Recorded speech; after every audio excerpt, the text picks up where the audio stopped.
ಶ್ರೀ ಮಹಾಗಣಪತಿಯೇ ನಮಃ. ಶ್ರೀ ಸರಸ್ವತಿಯೇ ನಮಃ. ಸೀತೆಯನ್ನು ನೋಡಿದ ಕೂಡಲೇ ರಾವಣ ಮೆತ್ತಗಾದ.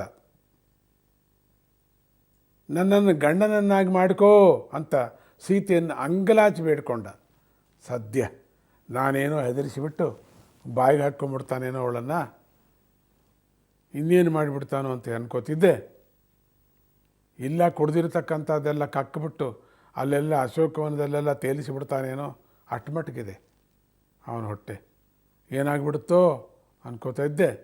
ಸದ್ಯ ಅಂಗಲಾಚಿ ಬೇಡ್ಕೋತಾ ಇದ್ದಾನೆ. ಈಗಲಾರು ನನ್ನ ಗಂಡನನ್ನು ಮಾಡ್ಕೋ, ನನ್ನ ಮದುವೆ ಮಾಡ್ಕೋ. ಸ್ವಲ್ಪ ಸಮಾಧಾನ ಆಯಿತು. ಇಟ್ಟೆ ತಾನೇ ಮಾತಾಡೋದು ಇವನು, ಬಿಡ ಪರವಾಗಿಲ್ಲ. ಆದರೆ ಹನುಮಂತನಿಗೆ ಬಹಳ ವಿಚಿತ್ರ ಅನ್ನಿಸ್ತು. ರಾವಣನು ಅಷ್ಟು ಅಂಗಲಾಚಿ ಬೇಡ್ತಾ ಇದ್ದರೂ ಕೂಡ ಅವನನ್ನು ಪೊರಕೆ ಕಡ್ಡಿಗಿಂತಲೂ ನಿಕೃಷ್ಟವಾಗಿ ನೋಡ್ತಿದ್ದಾಳೆ ಅಂದ್ಕೊಳ್ತಾ ಅವರಿಬ್ಬರ ಸಂಭಾಷಣೆಯನ್ನು ಆಲಿಸ್ತಾ ಇದ್ದಾನೆ. ಮಧ್ಯದಲ್ಲಿ ಒಂದು ಕಡ್ಡಿ ಹಾಕಿಬಿಟ್ಟಿದ್ದಾಳೆ, ದರ್ಬೆ ಕಡ್ಡಿಯನ್ನು. ಛೇ ಹೋಗಲೇ ಅಂತ ಮಾತಾಡ್ತಿದ್ದಾಳೆ. ಇವನು ಹೇಳ್ತಿದ್ದಾನೆ, ಓ ಜನಕರಾಜಪುತ್ರಿ. ಅವನು ದೊಡ್ಡ ಪಂಡಿತ. ತನ್ನ ಕೆಲಸ ಆಗಬೇಕಾದ್ರೆ ಭಾಳಷ್ಟು ಹೊಗಳ್ತಾನೆ ಜನನ್ನ. ಓ ಜನಕರಾಜಪುತ್ರಿ, ನಿನ್ನ ತಂದೆ ಚಿಕ್ಕ ರಾಜ. ಮಧ್ಯದಲ್ಲಿ ಇದು ಬೇರೆ. ನಿನ್ನ ತಂದೆ ಚಿಕ್ಕ ರಾಜ ಅಂತ, ಇವನು ದೊಡ್ಡವನು ಅಂತ ಹೇಳ್ಕೊಳ್ಳೋಕ್ಕೆ. ಇನ್ನೊಂದು ಹೇಳ್ತೀನಿ, ನಿನ್ನ ಗಂಡ ರಾಮ ರಾಜನಾದರೂ ದರಿದ್ರಯೋಗ ಹಿಡಿದಿರ್ತಕ್ಕಂಥವನು. ಏನೋ ಭವಿಷ್ಯತ್ತು ಬೆಳಗಿನ ಜಾವ ಹಕ್ಕಿ ಪಿಕ್ಕಿಯವರು ಬಂದು ಟಿಂಗ್ ಟಿಂಗಿ ಟಿಂಗ್ ಟಿಂಗಿ ಟಿಂಗ್ ಟಿಂಗಿ, ಈ ಮನೆ ಒಳಗೆ 4 ಹಕ್ಕಿಗಳಿವೆ, ಈ ಮನೆ ಒಳಗಿಂದ ಹಕ್ಕಿ ಅಂತ ಹೇಳ್ತಾರಲ್ಲ ಬೆಳಗಿನ ಜಾವ. ಶಕುನ ಅಂತ, ಶಕುನ ಪಕ್ಷಿಗಳ ಥರ ಹೇಳ್ತಾರೆ. ಅದಕ್ಕೆ ಅವ್ರು ಬಂತು ಅಂದರೆ ಬಾಗಿಲು ಜೋರಾಗಿ ಹಾಕ್ಕೊಂಡ್ಬಿಡ್ತಾರೆ, ಕೇಳಿಸ್ತೇ ಇರಲಿ ಅಂತ. ಇನ್ನು ಕೆಲವರು ಹೊರಗೆ ಬಂದು ಆ ಶಕುನ ಹೇಳ್ತಕ್ಕಂಥವ್ರನ್ನ ಕರೆದು ಒಳಗೆ ಕರೆದು ಒಂದಷ್ಟು ಧನವನ್ನು ಕೊಟ್ಟು ಕಳಿಸ್ತಾರೆ. ಹಾಗೆ ಹೇಳ್ತಿದ್ದಾನೆ ಬೆಳಗಿನ ಜಾವ ಬಂದಿವನು, ಹಕ್ಕಿ ಕಿಂದಿರಿ ಬಿಂದಿರಿ ಜೋಗಿ ತರಹ. ನಿನ್ನ ಗಂಡ ರಾಮರಾಜನಾದು ದರಿದ್ರ ಯೋಗದವನು.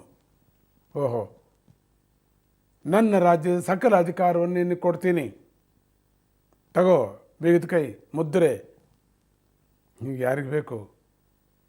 ನಿನ್ನ ತವರು ಮನೆಗೆ ನಿನಗೆ ಇಷ್ಟ ಬಂದಷ್ಟು ದಾನಗಳನ್ನು ತೆಗೆದುಕೊಂಡು ಹೋಗು. ಅವರೆಲ್ಲರೂ ಬಡವರು. ಇದು ಬೇರೆ ಮಧ್ಯದಲ್ಲಿ ಹಿಂಗ ಹೇಳೋದವನು. ರಾಕ್ಷಸ ಸ್ತ್ರೀಯರನ್ನು ನಿನ್ನ ಸೇವಕರಾಗಿಡೋದಿಲ್ಲ, ದೇವತಾ ಸ್ತ್ರೀಯರನ್ನೇ ನಿನ್ನ ಸೇವಕರಿಯನ್ನಾಗಿ ನಾನು ನೇಮಿಸ್ತೀನಿ. ಜೊತೆಗೆ ನಾನು ಕೂಡ ನಿನ್ನ ಸೇವಕನಾಗಿರ್ತೀನಿ. ಏನೇನು ಹೇಳ್ತಿದ್ದಾನೀಗ. ಈಗ ಮಂಡೋದರಿ ಪಟ್ಟದ ರಾಣಿ ಆಗಿದ್ದರೂ ಕೂಡ ಇನ್ನು ಮುಂದೆ ನಿನ್ನನ್ನೇ ಪಟ್ಟದ ರಾಣಿ ಮಾಡ್ತೀನಿ, ನನ್ನನ್ನು ಗಂಡನಾಗಿ ಒಪ್ಪಿಕೋ ಅಂತ ಬಲವಂತ ಮಾಡ್ತಾ ಇದ್ದಾನೆ. ನಿಲ್ಸಯ ನಿನ್ನ ಹಾಡು ಅಂದ್ಕೊಂಡ. ಅಷ್ಟು ಬಗೆಬಗೆಯಾಗಿ ಕೇಳ್ತಾ ಇದ್ದಾನೆ, ಅಂಗಲಾಚ್ತಾ ಇದ್ದಾನೆ, ಕುಳಿತುಕೋತಾನೆ, ಮಂಡಿಗಾಲಲ್ಲಿ ಊರಿ ಸೀತೆಯನ್ನು ಬೇಡ್ಕೋತಾ ಇದ್ದಾನೆ, ಕೈ ಮುಗಿತಾನೆ, ಪ್ರದಕ್ಷಿಣೆ ಮಾಡ್ತಾನೆ, ಅಂಗಲಾಚ್ತಾ ಇದ್ದಾನೆ, ಅಳ್ತಾ ಇದ್ದಾನೆ. ಪಾಪ ಸೀತೆ ಗಡಗಡ ನಡುಗ್ತಾ ಇದ್ದಾಳೆ, ಕ್ಷೀಣ ಸ್ವರದಲ್ಲಿ ಅಳ್ತಾ ಇದ್ದಾಳೆ. ಅಲ್ಲೇ ಪಕ್ಕದಲ್ಲಿ ಬೆಳೆದಿದ್ದ ಒಂದು ಪೊರಕೆ ಕಡ್ಡಿಯನ್ನು ಕಿತ್ತು ಮತ್ತೆ ತನ್ನ ಎದುರಿಗೆ ಇಟ್ಕೊಂಡು ಅದನ್ನೇ ನೋಡ್ತಾ ದೃಢವಾದ ಕಂಠದಲ್ಲಿ ಹೀಗೆ ಹೇಳ್ತಾ ಇದ್ದಾಳೆ. ರಾವಣಾಸುರನ ನೋಡ್ತಾ ಇಲ್ಲ, ಆ ಪೊರಕೆ ಕಡ್ಡಿ ಪೊರಕೆ ಕಡ್ಡಿ ಥರನೇನು ಅಂತ ಅರ್ಥ.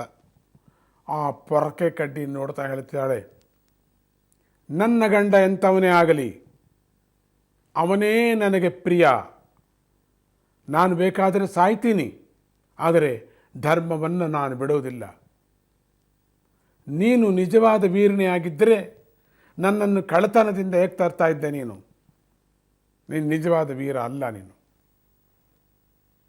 ನಾನು ಇನ್ನೊಂದು ಸತಿ ನಿನ್ನ ಒಳ್ಳೆಯದಕ್ಕೋಸ್ಕರವಾಗಿ ಒಂದು ಮಾತನ್ನು ಹೇಳ್ತಾ ಇದ್ದೀನಿ. ನೀನು ನಿನ್ನ ರಾಜ್ಯ ಉಳಿಯಬೇಕು ಅನ್ನೋದಾದರೆ ನನ್ನನ್ನು ರಾಮನಿಗೆ ಒಪ್ಪಿಸಿ ಈಗಲೇ ಅಂತ ಪೊರಕೆ ಕಡ್ಡಿ ನೋಡಿ ಹೇಳ್ತಿದ್ದಾಳೆ. ರಾವಣಾಸುರನ ಮುಖವನ್ನು ನೋಡಿ ಹೇಳ್ತಾ ಇಲ್ಲ.